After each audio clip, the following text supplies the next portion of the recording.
Shalom teman-teman Blessing Word, selamat malam. Balik lagi di Renungan Malam Blessing Word dengan tema kali ini, jangan ada berhala di hidupmu. Kita langsung aja baca ayat nasnya di Kisah Para Rasul 17 ayat 16. Sementara Paulus menantikan mereka di Athena, sangat sedih hatinya karena ia melihat bahwa kota itu penuh dengan patung-patung berhala. Dalam tur pelayanannya, si Rasul Paulus ini sampailah di Athena. Dan dia sangat sedih ketika dia melihat bahwa kota itu penuh dengan patung-patung berhala. Maka dari itu Paulus menegur orang-orang di kota itu.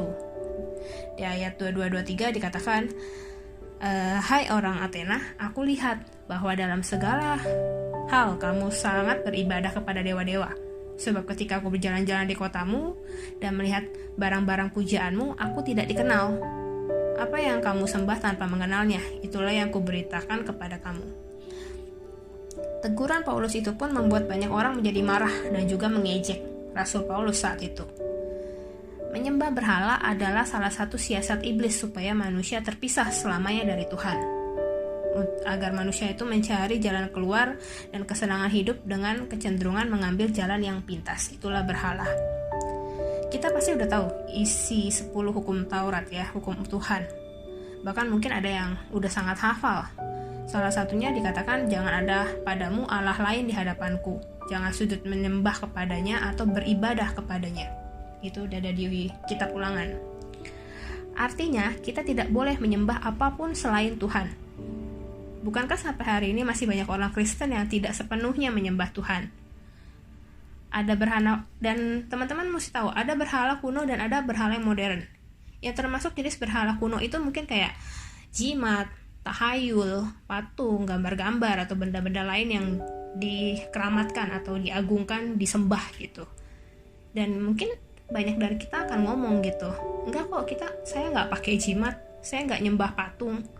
Tapi teman-teman harus tahu, ada pula yang namanya berhala modern. Apa itu berhala modern? Contohnya hobi, uang, karir, dan sejenisnya, yang dimana kita temui sehari-hari gitu. Ketika kita lebih mengutamakan yang tadi disebutkan, mengutamakan hobi kita daripada Tuhan, mengutamakan uang, mengutamakan karir, maka ya kita sebenarnya punya berhala modern itu. Ya akhirnya berhala modern ini yang memisahkan kita dari Tuhan, karena waktu kita lebih banyak untuk memikirkan hal-hal yang tadi itu. Jadi dalam Kejadian 35 ayat 2 juga dikatakan, jauhkanlah dewa-dewa asing yang ada di tengah-tengah kamu, tahirkanlah dirimu.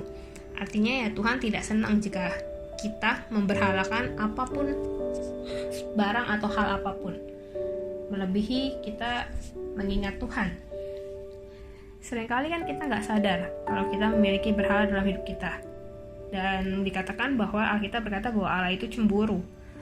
Jadi jika saat ini kita masih memiliki benda-benda atau hal-hal yang seperti itu, segeralah kita bertobat dengan cara ya tidak lagi terikat dengan semua hal-hal yang duniawi itu. Bukan berarti kita nggak boleh cari uang, bukan berarti kita nggak punya hobi, tapi ya kita harus tahu prioritasnya adalah Tuhan yang di atas segala-galanya. Jadi kesimpulannya, utamakanlah Tuhan lebih dari segalanya, karena hanya Dia yang berkuasa, yang kudus, yang layak untuk disembah dan diagungkan, dan sangat layak untuk kita prioritaskan, dan tidak ada yang lain. Selamat malam, thank you, God bless you.